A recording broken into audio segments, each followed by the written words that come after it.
Hey, what's going on, everybody? It's the Fitting Fire, and today I'm just going to bring some quick tips to help everybody out. Maybe you guys didn't know this. Maybe it'll help you play the game a little differently. So let's get right into it. The first thing I wanted to talk about is her launch punishes. Sorry for that loud ass car out there. Everybody just loves to go fast, huh? But so first thing I want to talk about is her launch punishes. So if you ever saw something and wanted to launch punch it and you use down forward 2, so like this, down forward 2 3, and try to launch it, you don't want to use that, because the startup of this is 16 frames.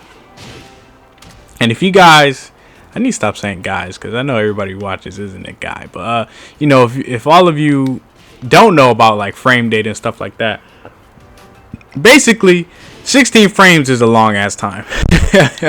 So if you try to get a launch punish off of this, you're most likely not going to get it. So instead of using this, you either want to go for this, her back 4. So instead of using her down forward 2, which is 16 frames, you can use her back 4, which is 15 frames, which actually matters a lot. Or most of the time you're going to be using her 2-2. Her 2-2 is 14 frames. Her 2-2 into Dark Blade, which would do 48 damage, and of course you could you could EX that and it'll go up to 58. But so in case of Lucky Chloe here, we can record what the hell do I want to record? I will record that. So this move right here is 14 minus 14 on block. So this is never gonna hit her. Okay, let me have her block after she does it. So if I have her do it, I try to hit this, it's just not gonna happen. It's not gonna happen. Especially online, things get real finicky, and 16 frames basically turns into 17 sometimes. So instead of using that, you try to go for this. Okay, that's not working. Well, maybe it's not fast enough. Maybe 15 frames just won't do it. Well, in that case, then you go for this. And that is a 14 frame punish. Most of the time you will be using that whenever something is punishable. Her 14 frame punish, which isn't bad because you can also EX this into 58 damage, which is, good. Very, very good for a punish. That's almost 60. So, in most cases, you either want to use her back 4, which is 14 frames. Her back 4 is 15 frames, and her 2-2 is 14.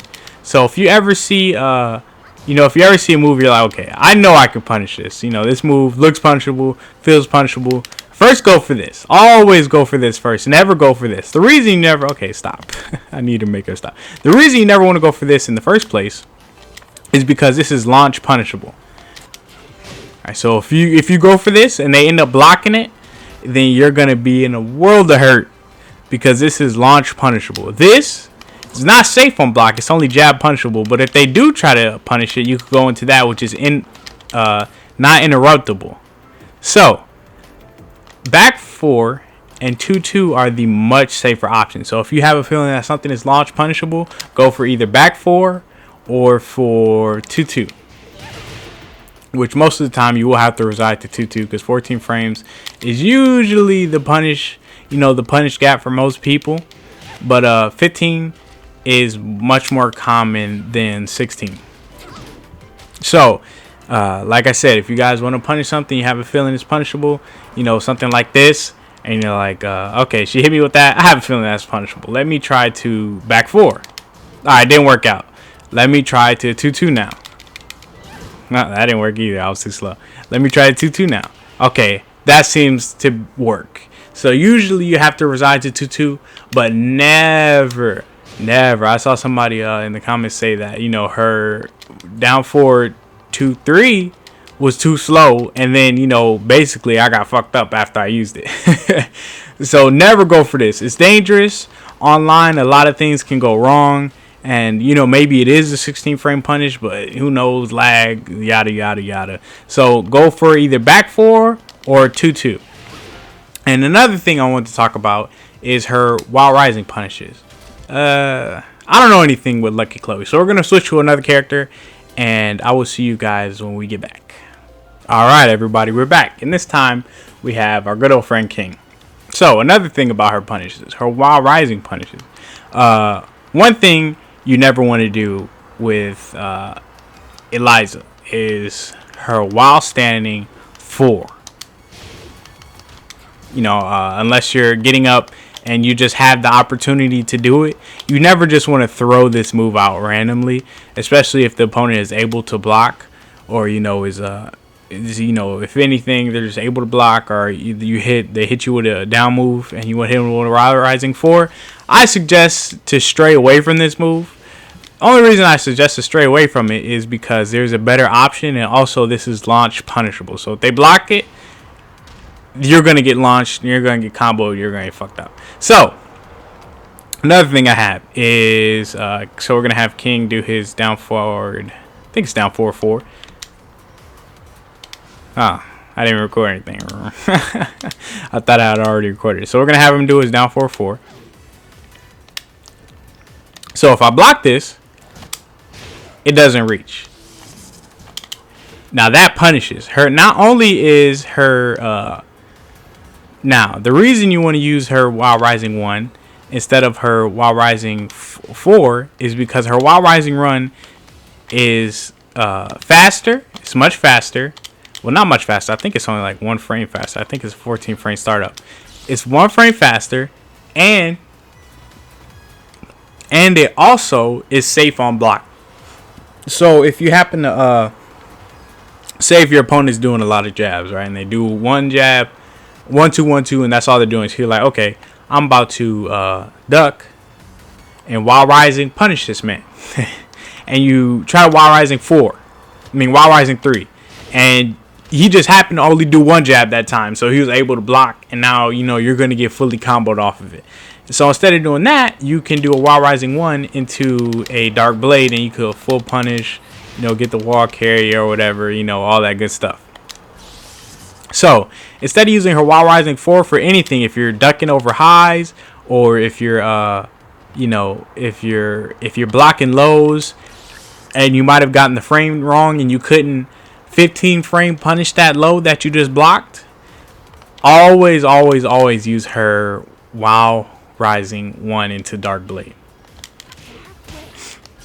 Always just do it instead of Wild Rising 4, because Wild Rising 4 is punishable on block, the frame startup is slower, and you'll basically get the same, if not even more, damage with Wild Rising 1. And especially in the case like this, for all you guys who are like, well, what the hell does 1 frame even matter? In cases like this. So we block it, we try to get a Wild Rising 4. It's just not happening. It's not working. We can't punish it. But if we block it with Wild Rising 1, it's a straight punish. Alright? And you'll be able to get the full damage off of it, which is always awesome. Okay. So now that I talked about that, one thing I did miss in my last counter hit video is that... So remember, always use either back 4 for her regular punishes, either back 4 or 2-2, and most of the times you will have to reside to 2-2, but always try back 4 first, because relatively safe on block. Because if they do try to punish it, you can always go into Dark Blade, which is uninterruptible. You can't interrupt it with anything, not even 10 frame. And also, you will get the most damage out of it. Well, 2-2 always works. It'll go from 48, to 58 if you EX the Dark Blade. And always use her Wild Rising 1 instead of her Wild Rising 4, because Wild Rising 3. Wild Rising 3 is punishable on block, and the frame startup is low, and the max amount of damage you get is not even that comparable to the Wild Rising 1. So that's just a better move that you can use. But you can also combo off her Dark Wave. Her Dark Wave with 2. You could also counter off of that with a counter hit. So if you happen to down 1 into this and they try to interrupt it or something and they get hit by this, don't let this go unpunished, because for a long time I was like, that seems like you could combo off of that. I haven't tried the most optimal thing to do yet, but I will try that soon. But if you guys do get a counter hit with her Dark Wave with 2, you can combo off of it. So don't let that go unpunished, because I was for a very long time. Alright, last thing for this quick tips video is, if I can find it, restart position. Well, okay, so last thing I want to talk about for this video is open ups at the wall. So if you ever find yourself cornering your opponent, because Eliza's wall carry is very good, and they happen to get up, and you know, you're in a situation where you could reset them or whatever, and you don't want to go for a mid or high, a really good option to do at the wall is, especially if you have meter, you will have to have meter to do this, is down one into her EX version of her dark wave. The reason this is super good is because this wall splats. So all you have to do is land it down 3, and especially if they try to interrupt it, because this is, you can't interrupt it. So if they try to interrupt this, or at least from what I've practiced, you can't interrupt it. So if they try to interrupt it, not only they're gonna get counter hit, but they're also gonna get wall splatted. And of course, when you wall splat, you will be able to keep going with the combo. So open ups at the wall. Her EX'd dark wave. Wall splats, good damage on hit, and if you 2-2 into this, it'll equal even into more damage. So always go open up at the wall. So down 3 into a EX dark wave is awesome open up. If they're near the wall, you know, they're just not expecting a quick down 3 into, you know, 61, 65 damage. Always awesome, man. You can 2-2 and, you know, anything you want into her. So you can even do a back 4. A little late on that. You can even do a back 4 into her EX dark wave.